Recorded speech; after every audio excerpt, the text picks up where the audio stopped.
का क्या रिएक्शन? 19 दिसंबर को एक स्पीच दिया था जिसमें जंतर मंतर में, जिसमें आपने कहा था जामिया के गद्दारों को गोली मारो सालों को। मैंने स्पीच नहीं दिया था। स्पीच नहीं था, एक नारा था sir, I have it on my. नारा लगाया था मैंने। जामिया के गद्दारों को गोली जामिया मारो। नहीं बोला था सर जामिया बोला था, जामिया मेरे पास नहीं, वीडियो है।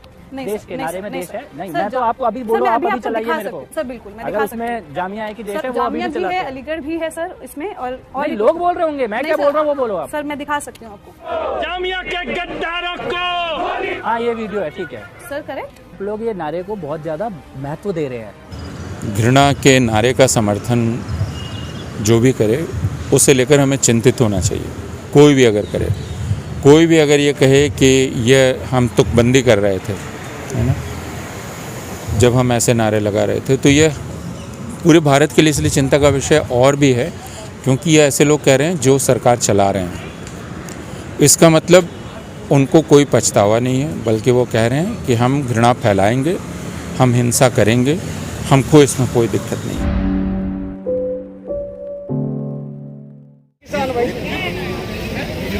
एक अध्यापक होने के नाते मुझे इसकी तसल्ली है कि जो साहित्य का काम है, जो विश्वविद्यालयों का काम है, उसमें वो पूरी तरह से नाकामयाब नहीं है, जो कि आप सब लोग बहुत कोशिश। अभी यहाँ पर जंतर मंतर पर कैंडल जो एक तरीके से जलाए गए हैं, क्या मैसेज देना चाह रहे हैं लोग? क्या था ये? यहाँ तो छात्र इकट्ठा हुए थे और जो मोमबत्ती है या जो भी शमा है वो जला के सिर्फ वो ये बतलाना चाहते हैं कि नाइंसाफ़ी के ख़िलाफ़ जो संघर्ष है वो बुझा नहीं है, वो चल रहा है। भले ही बहुत मुश्किलें हों, लेकिन उस संघर्ष को करने वाले लोग भी हैं, उसकी बात करने वाले लोग भी हैं। दिल्ली दंगा को 1 साल हो गया है, क्या कहेंगे? अभी तक जो कार्रवाई होनी चाहिए थी वो क्यों नहीं हो रही है, और ये मामला जो है काफ़ी अब जो है दब चुका है ऐसा लगता है? नहीं, दबा तो नहीं है। एक देखिए, हिंसा हुई पिछले साल, 4 दिनों तक हिंसा होती रही, 53 लोग मारे गए, सैकड़ों लोगों के घर तबाह हो गए, दुकानें, व्यापारिक प्रतिष्ठान नष्ट हो गए। तो कायदे से यह जांच करनी चाहिए थी पुलिस को, ये हिंसा कैसे हुई, कौन लोग इसके पीछे थे, क्योंकि जो भी उस इलाके में गया उसको कहा गया कि लोग बाहर से आए थे, हेलमेट पहने हुए थे, लंबे तगड़े थे। हम लोग भी गए थे वहाँ, लोगों से हम लोगों ने बात की और सब ने यह बात कही।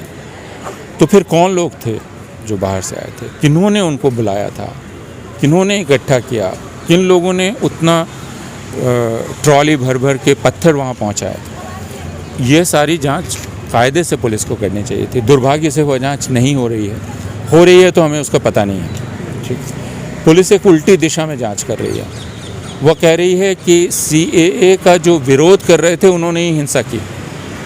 यह बहुत दिलचस्प है क्योंकि CAA का जो विरोध कर रहे थे 2 महीने तक तो वे बिल्कुल शांति से बैठे हुए थे। हिंसा करने से उनको क्या लाभ मिलने वाला था? उनको ये पता था कि जो राज्य की ताकत है उसके आगे वे नहीं टिक सकते। उनको ये पता था कि न्यायपालिका भी उनके साथ नहीं है। तो CAA का विरोध करने वाले हिंसा करेंगे, ये बात ही बेतुकी है।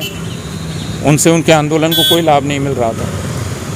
लेकिन यह थ्योरी पुलिस ने गढ़ी कि उन्होंने ही हिंसा की, और उसके बाद CAA का विरोध करने वाले आंदोलनकारियों को वे चुन चुन कर जेल में डाल रहे हैं। उन्हें एक FIR के तहत उन्होंने अभियुक्त बनाया हुआ है, यह कहकर कि इन्होंने साजिश रची थी, और ये साजिश सरकार को गिराने की साजिश थी।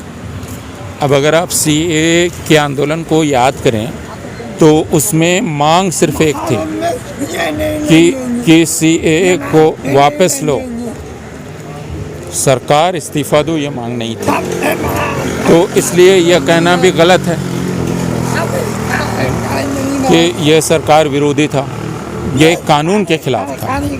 लेकिन पुलिस ने एक साजिश की थ्योरी पेश की, इसलिए जांच बिल्कुल सर के बल खड़ा कर दी गई।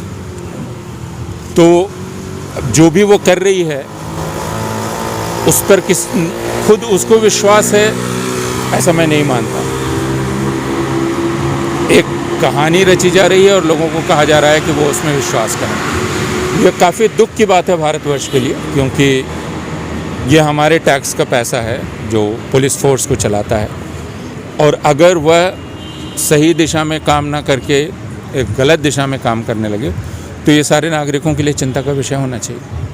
कपिल मिश्रा का जो अभी एक लेटेस्ट बयान जो वायरल हो रहा है, जो द वायर के एंकर ने जब पूछा था कि जो है उस टाइम पे जो बयानबाजी वो नारे लगे थे उसके ऊपर क्या कहेंगे, वो जो जिस तरीके से खुल के बोल रहे हैं कि ये जनता चाहती थी? देखिए, हिंसा का समर्थन जो भी करे, घृणा के नारे का समर्थन जो भी करे, उसे लेकर हमें चिंतित होना चाहिए। कोई भी अगर करे, कोई भी अगर ये कहे कि ये हम तुकबंदी कर रहे थे, है ना, जब हम ऐसे नारे लगा रहे थे, तो ये पूरे भारत के लिए इसलिए चिंता का विषय और भी है, क्योंकि ये ऐसे लोग कह रहे हैं जो सरकार चला रहे हैं।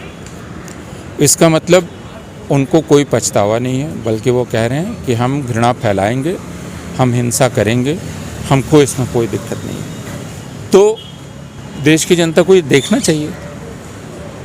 अगर हमें ये कबूल है कि हमारे नाम पर हिंसा की जाएगी तो फिर मुझे कुछ नहीं कहना, लेकिन यह स्वीकार करना कि हाँ हमने किया और हम फिर करेंगे, इससे देश के सारे लोगों को चिंतित होना चाहिए। तो क्या हो सकता है कि जिस तरीके से अभी इसको मेन स्ट्रीम मीडिया या कहीं भी जगह नहीं मिल पा रही है और सोशल मीडिया पे भी अब एक नई गाइडलाइंस आ गई है, क्या इससे कुछ असर पड़ने वाला है? देखिए, यह तो हमें और आपको निर्णय करना है। सरकार हर तरफ से आपका गला घोंटना चाहती है।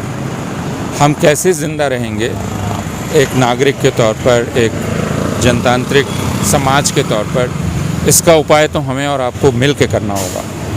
हम इसमें सरकार ने साफ कर दिया है कि वो न सिर्फ रियायत नहीं करेगी बल्कि और ज़्यादा क्रूरता करेगी। तो फिर हम सब लोगों को मिलकर सोचना पड़ेगा कि इसका सामना कैसे किया जाए। क्या किसान आंदोलन का भी वही हश्र होने वाला आपको लगता है? और मुझे नहीं लगता है, क्योंकि किसान आंदोलन तो व्यापक हो रहा है, देश के दूसरे हिस्सों में भी फैल रहा है और आंदोलन अपना स्वरूप बदलते हैं।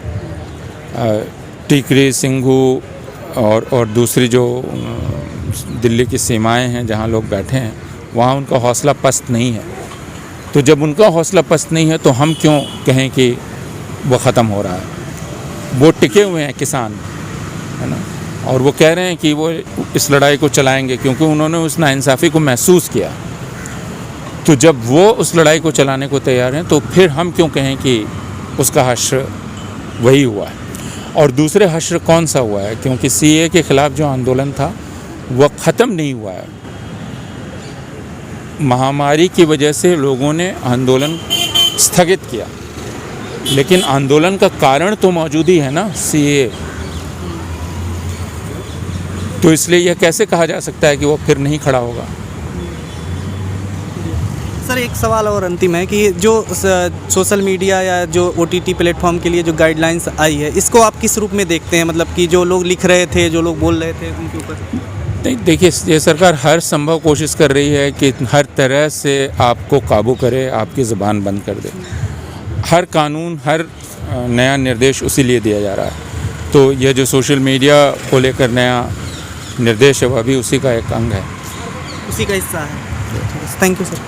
खबरों में बने रहने के लिए फोरम 4 को सब्सक्राइब करें और नोटिफिकेशन पाने के लिए बेल आइकन दबाएं।